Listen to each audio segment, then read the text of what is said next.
11. Commencez à parler comme Dieu nous apprend à parler. Osez le dire. 4. Nous serons ce que nous prétendons être. Les mots ont du pouvoir. Ils portent le pouvoir. Ils créent des images. Et ainsi tu peux créer le bien et le mal. Dieu dit que je crée le fruit de tes lèvres. Je crois tout ce que tu dis. Pensez au fruit de vos lèvres. Vous le savez bien souvent, nous sommes nos pires ennemis. Nous sortons et parlons de pauvreté et nous nous plaignons parce que nous n'avons pas de richesse.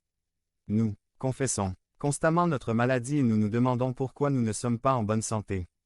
Nous confessons constamment notre défaite et nous nous demandons ensuite pourquoi nous n'avons pas de victoire. Nous confessons notre faiblesse et nous nous plaignons ensuite, parce que nous n'avons aucune force. Nous devons parler de force et la force viendra. Nous devons parler de victoire et la victoire viendra. Il faut parler santé et la santé viendra. La richesse et la richesse viendront. Dieu merci, nous devons le dire avec nos bouches. La Bible dit que Dieu a créé dans la Genèse, que l'Esprit de Dieu s'est déplacé, et que Dieu a dit que ce soit ainsi et cela a été le cas. Il crée le fruit des lèvres.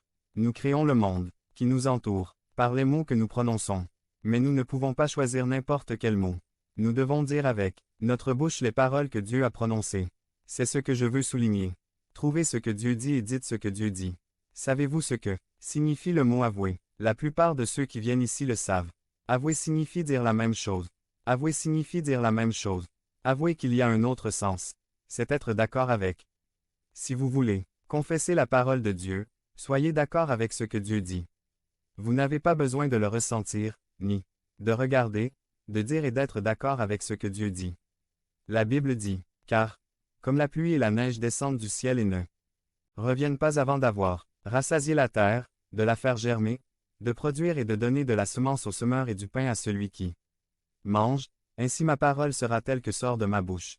Ainsi sera ma parole qui sort de ma bouche. Dieu dit, ma parole ne fera rien jusqu'à ce qu'elle sorte de ma bouche. Même Dieu est soumis à cette loi. Ainsi ma parole sortira-t-elle de ma bouche. Bouche, il ne me reviendra pas vide, mais il fera ce que je veux et prospérera dans ce pour quoi je l'ai envoyé. Ésaïe 55, 10,11. V. Mets la parole de Dieu dans ton cœur, mais mets-la aussi dans lisons-nous maintenant quelques précieuses promesses de Dieu, en nous rappelant que rien n'arrivera. Jusqu'à ce que je le mette dans votre bouche et que je dise.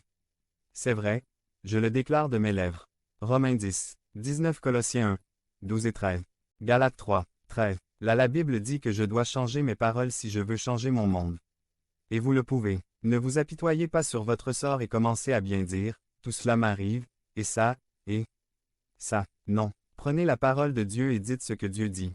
Dieu a sa parole pour la mettre en action. Prenez soin de votre parole pour qu'elle s'accomplisse. Il ne reviendra pas vide. Il fera ce pourquoi vous lui envoyez. Eh bien, je vous le dis à tous. Changez votre monde. Dis, je changerai mon monde en changeant mes paroles. Je ne laisserai aucune parole corrompue sortir de ma bouche. Je ne laisserai rien de profane sortir de ma bouche. Je ne laisserai pas l'incrédulité sortir de ma bouche. La vie et la mort sont au pouvoir de la langue. Je choisis la vie et non la mort. Devenez membre de la chaîne et AIDEZNOUS à propager la parole de Dieu dans le monde entier. Samedi mars 16 2024. Parlez à Dieu en 5 minutes. Description de la vidéo. Le diable m'a obligé à le faire. Résumé. Très souvent, nous avons entendu de la bouche de personnes tombées dans le péché. Utilisez la célèbre expression « le diable m'a obligé à le faire ». Dans quelle mesure cela sera-t-il vrai? Qui est, en fin de compte, responsable des péchés commis, le diable ou la personne qui les commet? Par le major Gerardo Balmori. Le maire Gerardo Balmori. L'armée du salut. Qu'est-ce que la CONCUPISCENCE? Jacques 1, 13 à 15. Etim. Latin, confuri, cuper, désir. Concupiscentia, désir, ambition. L'insubordination des désirs à la raison. L'inclination de la nature humaine vers le péché. Cause du péché originel. Il fait également référence au mouvement spontané des appétits sensibles vers ce que l'imagination présente comme agréable et contre ce qu'elle présente comme douloureux.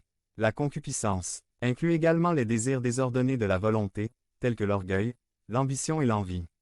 Le diable m'a obligé à le faire. Très souvent, nous avons entendu de la bouche des pasteurs, des ministres laïcs et d'autres personnes tomber dans le péché, utiliser la célèbre expression « le diable m'a obligé à le faire ». C'est une affirmation qui est faite, très souvent aujourd'hui juste pour se sentir libéré de toute culpabilité, mais ESTCE vrai. Il est vrai que le diable est un malfaiteur et veut que nous fassions par tous les moyens ce qui va à l'encontre de Dieu. Mais qui est, en fin de compte, responsable des péchés commis, le diable ou la personne qui commet le péché? Selon la Bible, nous pouvons voir que les êtres humains seront toujours responsables de toutes leurs actions, bonnes ou mauvaises. Que penseriez-vous si nous disions à quelqu'un qui a fait quelque chose de bien que la récompense de cette bonne action sera donnée à Dieu? Eh bien, si c'est le diable qui est responsable de tout ce qui est mal fait, il serait logique de penser que Dieu devrait prendre la récompense de tout ce qui est bien fait. Nous protesterions sûrement tous contre une telle proposition, même s'il est très vrai que tout bon don vient de Dieu, mais lorsque nous commettons une erreur ou faisons quelque chose d'inapproprié, nous essayons rapidement de trouver quelqu'un à blâmer pour ce qui s'est passé.